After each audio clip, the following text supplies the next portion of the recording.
Everyone, आज है 8 मई और आज की इस क्लास में हम डिस्कस करेंगे 8 मई को बनने वाले करंट अफेयर के सभी इंपॉर्टेंट क्वेश्चंस। कल की क्लास में हमने देखा था भारत और इजराइल के बीच नई दिल्ली में संयुक्त सुरक्षा अभ्यास का आयोजन किया गया है। आईआईटी मद्रास द्वारा E plane electric air taxi ये अगले वर्ष तक चलाई जाएगी। 2024 में जो 46वें अंटार्कटिका संधि सलाहकार की बैठक है, भारत इसकी मेजबानी इसी महीने मई के महीने में करने जा रहा है। गल्फ यूथ गेम्स पहली बार आयोजित किए गए, टॉप पर यूएई है। 8 ट्रिलियन का मार्केट कैप हासिल करने वाली भारत का जो दूसरा बैंक बना है आईसीआईसीआई है, पहला है HDFC. Press freedom index recently release किया गया है, भारत को 159 प्लेस पर रखा गया है। चंद्रमा के अंधेरे हिस्से से मिट्टी वापस लाने वाला चांग ई मिशन चाइना के द्वारा लॉन्च किया गया है। पेंशन विभाग ने हाल ही में सरकारी सेवानिवृत्त लोगों के लिए एक ऑनलाइन पोर्टल लॉन्च किया है, इसका नाम है भविष्य पोर्टल। थॉमस कप पुरुषों के बैडमिंटन से रिलेटेड है, ऊपर कप महिलाओं के बैडमिंटन से, दोनों ही चाइना ने जीता है। सुप्रीम कोर्ट ने महिला कर्मचारियों के लिए चाइल्ड केयर की छुट्टी 2 साल कंपलसरी करी है। चलिए शुरू करते हैं आज का हमारा पहला सवाल है, हाल ही में भारत के किस पड़ोसी देश ने अपने नोट पर एक विवादित नक्शा जारी किया है? तो ये हो जाएगा भारत का पड़ोसी नेपाल। नेपाल ने अपने 100 रुपए के नोट पर नया विवादित नक्शा जारी किया है। इस नक्शे में मतलब कि इस नए नोट पर भारत के कब्जे वाले जो 3 क्षेत्र हैं, काला पानी हो गया, लिपुलेख हो गया, लिम्पियाधुरा, इन तीनों को ही इस 100 रुपए के नोट पर दिखाया गया है। 1816 में जो सुगौली की संधि हुई थी, इसके अनुसार महाकाली नदी का जो पूर्व का क्षेत्र है यानी कि ईस्ट वाला एरिया ये नेपाल का, और जो वेस्ट वाला क्षेत्र है ये भारत का है। लेकिन महाकाली नदी के उद्गम स्थल को लेकर के अभी भी देखा जाए तो नेपाल और भारत के विवाद में है। फिलहाल यदि देखा जाए तो भारत ये 3 स्थानों को इसने अपने 100 रुपए के नोट में प्रदर्शित किया है और विवादित नक्शा जारी किया है। बात की जाए यदि नेपाल की राजधानी काठमांडू, नेपाली रुपया करेंसी, यहाँ के president Ramchandra Paudel prime minister हो जाएंगे पुष्प कमल दहल प्रचंड। आपको ये रिलेट करना है एक सूर्य किरण अभ्यास जो कि भारत और नेपाल की आर्मी के बीच में आयोजित किया जाता है, जॉइंट मिलिट्री एक्सरसाइज है। आईक्यू एयर ने एक रिपोर्ट रिलीज की है जिसमें बताया गया है दुनिया की मोस्ट पॉल्यूटेड सिटी यानी कि प्रदूषण के लिहाज से देखा जाए तो काठमांडू पहले स्थान पर है, दूसरे स्थान पर दिल्ली हो जाएगी। अब पड़ोसी देशों की बात की ही जा रही है तो बांग्लादेश के साथ भारत का कोई संबंध है? बहुत सारे ऐसे फैक्ट्स आप रिलेट कर सकते हैं। मैत्री पाइपलाइन प्रोजेक्ट जिसे लेकर के भारत और किसके बीच में समझौता है? बांग्लादेश के बीच में। बात की जाए यदि पाकिस्तान की तो भारतीय योग पद्धति को अपनाने वाला ये पड़ोसी देश पाकिस्तान ही बना है। और बात की जाए यदि श्रीलंका की, श्रीलंका से आप रिलेट कर सकते हैं भारत श्रीलंका के बीच में इंटरनेशनल क्रूज सर्विस की शुरुआत है जो कि ये होने जा रही है। आगे चलते हैं, सवाल नंबर दूसरा है, सुप्रीम कोर्ट के द्वारा बार एसोसिएशन कमेटी में महिलाओं के लिए कितने प्रतिशत सीटें आरक्षित की गई हैं? तो इस समिति के लिए महिलाओं के लिए कुल 33% 33% सीटें ये आरक्षित की गई है। बार काउंसिल आप ये भी कह सकते हैं कि वैधानिक निकाय है जो भारत में कानूनी अभ्यास और कानूनी शिक्षा को नियंत्रित करता है। इसके सदस्य भारत में वकीलों के बीच से ही चुने जाते हैं और भारतीय बार का प्रतिनिधित्व करते हैं। तो नए नियम के अनुसार कार्यकारी समिति में 9 में से कम 3 पद और वरिष्ठ कार्यकारी सदस्य के 6 में से 2 पद ये महिलाओं के लिए रिजर्व होंगे। जस्टिस सूर्यकांत और केवी विश्वनाथन की पीठ ने महिला वकीलों को आरक्षण देने का आदेश पारित किया है। 2024-25 के कार्यकारिणी समिति के कोषाध्यक्ष का पद भी महिलाओं के लिए आरक्षित होगा।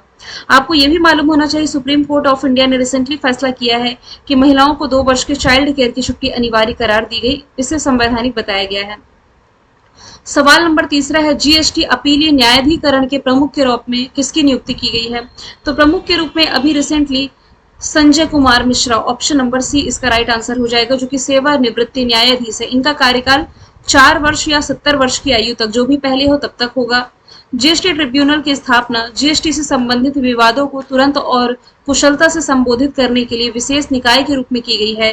गुड्स एंड सर्विसेज टैक्स जो कि 1 जुलाई 2017 को आया है, कनाडा के मॉडल पर बेस है। आर्टिकल 279A में ये बताया गया है। संविधान संशोधन था ये 101वां जीएसटी परिषद के अध्यक्ष याद रखें ये होते हैं देश के वित्त मंत्री, जो कि वर्तमान में निर्मला सीतारमन है। और जीएसटी किस समिति की सिफारिश पर लाया गया था, तो विजय केलकर समिति, यहाँ से आप लोगों को याद रख लेनी है। बात की जाए यदि एएम खानविलकर की, तो वर्तमान में ये देश के लोकपाल हैं। दिनेश कुमार त्रिपाठी ये भारतीय नौसेना यानी कि इंडियन नेवी के प्रमुख का पदभार संभाल रहे हैं। हीरालाल समारिया ये वर्तमान में हमारे चीफ इंफॉर्मेशन कमीशन, मुख्य सूचना आयुक्त हो जाएंगे। अगला सवाल है, अप्रैल 2024 में कहां के पत्रकारों को यूनेस्को गिलर्मो कैनो पुरस्कार 2024 से सम्मानित किया गया, तो ये रिसेंटली सम्मानित किया गया है फिलिस्तीन के पत्रकारों को। तो एकजुटता और मान्यता के संकेत में गाजा में, लोकेशन मैंने कई बार दिखाई है, मेडिटेरियन सी के पास में इजराइल से सटा हुआ, गाजा में संकट को कवर करने वाले फिलिस्तीनी पत्रकारों को 2024 UNESCO Guillermo canoe world press freedom पुरस्कार के विजेताओं का नाम रिसेंटली घोषित किया गया है। कोलंबियाई पत्रकार गिलर्मो कैनो ने इस पुरस्कार की शुरुआत की थी, तो इन्हीं के नाम पे पुरस्कार दिए जाते हैं। यूनेस्को के द्वारा 1997 से इसकी शुरुआत की गई थी। फिलिस्तीन से आप ये भी रिलेट कर सकते हैं, यूनाइटेड नेशन में स्थायी सदस्यता ये चाहता था, लेकिन अमेरिका ने वीटो पावर का इस्तेमाल करते हुए इसकी सदस्यता खारिज कर दी है। इजराइल से भारतीयों को निकालने के लिए जो ऑपरेशन चर्चे में था, ये हो जाएगा ऑपरेशन अजय। भारत और मिस्र के बीच में आप क्या रिलेट कर सकते हैं, साइक्लोन अभ्यास का आयोजन जो कि रिसेंटली किया गया था।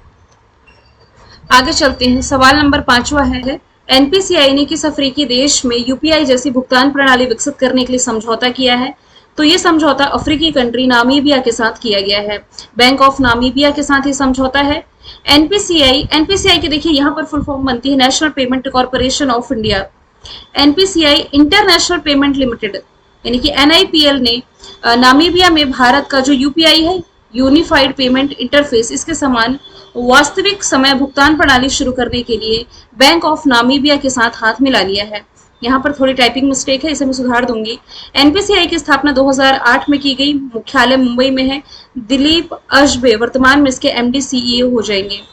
इजिप्ट से आप ये रिलेट कर सकते हैं, इसका जो हाईएस्ट सिविलियन ऑनर है ऑर्डर ऑफ नाइल से प्राइम मिनिस्टर नरेंद्र मोदी अभी लास्ट ईयर ही सम्मानित किए गए थे। दुनिया का जो तीसरा सबसे बड़ा मस्जिद है, ये इसी अफ्रीकी कंट्री अल्जीरिया में बनने जा रहा है।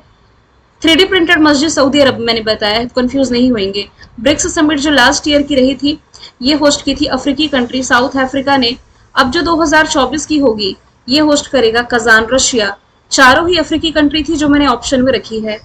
6वां सवाल है, देखिए कांस फिल्म फेस्टिवल अभी चल ही रहे हैं, ये पेरिस की कैपिटल फ्रांस में आयोजित किया जाता है। किस अभिनेत्री को मानद पाम डियोर उपाधि से सम्मानित किया गया पुरस्कार है, जिससे रिसेंटली मैरिड स्ट्रिप ये सम्मानित की जानी है। 1989 में कांस में सर्वश्रेष्ठ अभिनेत्री का पुरस्कार जीतने वाली स्ट्रिप ये कांस फिल्म महोत्सव के 77वें संस्करण के उद्घाटन समारोह में पार्टिसिपेट करने जा रही है। ये जिस अवार्ड की मैंने बात की है, पाम डियोर, ये कांस फिल्म महोत्सव में दिया जाने वाला सर्वोच्च पुरस्कार है, जो कि 1955 में आयोजन समिति द्वारा इसकी स्थापना की गई थी। प्रियंका चोपड़ा से आप ये रिलेट कर सकते हैं, इनकी एक किताब है जिसका नाम है अनफिनिश्ड। ये 24 घंटे के भीतर ही यूएस की नंबर 1 सेलिंग किताब बनी थी। टाइम मैगजीन के द्वारा दुनिया के 100 सबसे अधिक प्रभावशाली लोगों की लिस्ट में बॉलीवुड अभिनेत्री आलिया भट्ट को शामिल किया गया। एमा स्टोन से आप रिलेट कर सकते हैं, ऑस्कर अवार्ड जो अभी 2024 का दिया गया है, इसमें बेस्ट एक्ट्रेस का अवार्ड पुअर थिंग्स के लिए एमा स्टोन को ही मिला है, जबकि बेस्ट एक्टर का अवार्ड ये ओपनहाइमर के एक्टर सिलियन मर्फी को मिला है। 7वां सवाल है, अमेरिकन एक्सप्रेस कंपनी इसने अपना अत्याधुनिक कार्यालय परिसर ये कहाँ स्थापित करने की घोषणा की है, तो ये स्थापित करने जा रहा है गुरुग्राम हरियाणा में। 10 लाख वर्ग फुट के क्षेत्र में ये स्थापित करेगा। कंपनी के गुरुग्राम के अलावा दिल्ली, मुंबई, बैंगलोर और पुणे में भी सेंटर्स हैं।